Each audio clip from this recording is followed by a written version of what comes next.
Hey there guys, it's time for a serious video game review.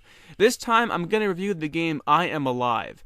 This review will contain some spoilers, but it's probably all stuff you've already heard about. Still, watch this video at your own risk. I had initially found out about I Am Alive about a month ago. I just googled scariest games for the Xbox since I had to deal with GameStop that would allow me to buy a used game for free, and I stumbled upon this game. Not sure why, but whatever. I looked it up and its premise immediately caught my attention. It's a game based in a post-apocalyptic world. This is a game I've been wanting ever since I first saw the 2009 film The Road, which is a movie that takes place in a post-apocalyptic world. So I was instantly excited. You take control of an unnamed character. For the sake of this review, I'm going to call him Adam. Adam returns to his hometown of Haventon 1 year after the event, a worldwide cataclysmic event that wiped out most of the human civilization and left the world in ruins and barely habitable, with the ground now covered by a toxic cloud of dust and ash. Adam has returned to Haventon to search for his wife and daughter. Climbing is unfortunately a big part of this game, and I say unfortunately because I found that annoying after a while. I mean, don't get me wrong, I'm all for exploring the broken down city and all, but after a while it just gets annoying. While climbing, managing your stamina is your worst enemy. It's exciting, yet at the same time a pain in the ass. Your stamina bar depletes very quickly, which can be very frustrating while on difficult and long climbs, which is pretty often. When your stamina bar fully depletes, it flashes and you have to keep on tapping the right trigger to exert more energy to try to make it back to safer grounds. Make it there quickly though, because the more you're forced to overexert yourself, the more permanent damage to the stamina bar you'll have. Though it can be restored to its original status with some food items, so I guess it's not permanent. You're forced to use your own good decisions in order to navigate your way through the game. You'll encounter many survivors and will have to approach them appropriately. Many times you'll encounter a gang of 3 or more people. Adam will put his hands up and try to talk with the hostile survivors, but this is just a guise. It never ever worked. Not one single time. You know, just to veer off topic for a second, this really pissed me off. It really aggravated me that every single survivor wanted you dead and there's no way to talk your way out of the mess. I would say out of 40 survivors, 38 of them will want you dead, and that was just ridiculous. Now, I had read that every survivor would react to you differently. This wasn't true at all. 95% of the survivors you encountered simply wanted you dead.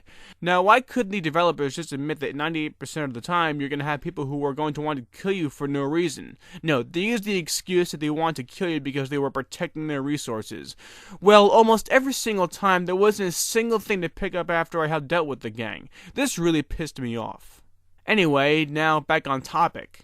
The confrontations. When Adam puts his hands up and talks, one of the gang members approaches you. It's at this time that you need to pay close attention to who's holding what. You need to focus your attention on anyone holding a gun because they are your biggest threat.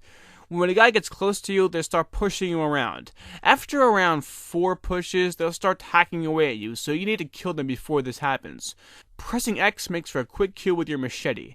After this, you have to hold the left trigger and tell the other guys to back off by pressing X while aiming at them. Usually, they do back off, but once you put your gun down, they race right at you. This was also pretty annoying. Usually you'll have no ammo in your gun, so if you accidentally press the right trigger while you're aiming, they'll hear the click and they'll come running after you. At the same time though, hold them up for too long, they'll realize you're bluffing and come after you anyway. And trust me when I say you want to avoid fights at all costs. They take a great deal of health from you. This brings me to the next topic, resources.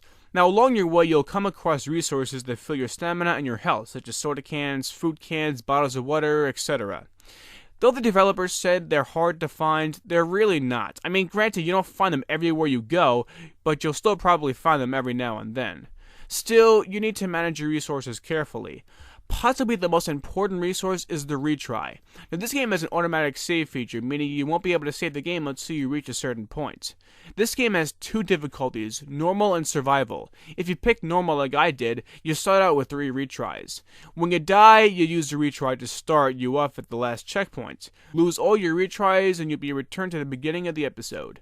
Retries aren't really common to find, but if you help out survivors, you'll be rewarded with the retry as well as more information about what happened to Haventon and possibly more information on what happened to your wife and daughter. But be careful, because helping out survivors means you'll have to give them some of your own resources. You may encounter someone who got stabbed and is bleeding to death and is begging you for help, and you have the option to heal him with your first aid kit, But if you do that, you run the risk of getting hurt later and not being able to heal yourself. This is a very intriguing part of the game to me. Early in the game, you'll encounter a little girl named May.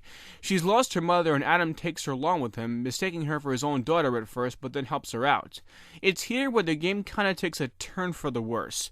Now up until this point, the game had been pretty entertaining. Then, though, it's not as fun. I mean, don't get me wrong, this is a good game. But when the story progresses more and more, the game becomes less and less enjoyable. You'll find yourself blasting through more and more enemies and wind up in ridiculous scenarios. Now, I won't go into it any more than that, but some of the situations I found myself in had me pretty pissed off. The game had an interesting premise, a damn interesting one. You're alone in a post-apocalyptic world and you have to do what you can to survive, and there's very little food or water. I would have liked to see more variety in the confrontations. Nearly every single one of them was a hostile situation that you had to kill 3 or more people. I mean, it was cool to make a quick decision on how to kill 4 guys when 2 of them had guns and I only had 1 bullet. But there simply wasn't enough variety for me. At $15 or 1,200 Microsoft points, the game isn't bad. I enjoyed the first half of the game, then it just got a little worse as it went along. As the story progresses along, you seemingly forget about your own wife and daughter and worry too much about May and her mother and other loved ones. This is where the game lost me. I mean, why do I care about these people so much? Maybe it's because there's some of maybe 10 people in the whole city who don't want me dead. I don't know. Near the end of the game, I was getting a Silent Hill kind of vibe. The visibility was so bad due to dust storms and the dark night. But yeah, I Am Alive is an okay game with an awesome premise, but the way I see it, it didn't fully deliver on the premise, and what we're left with is a decent game that could have been a lot better. The game gets a 6.5 or a 7 out of 10 from me.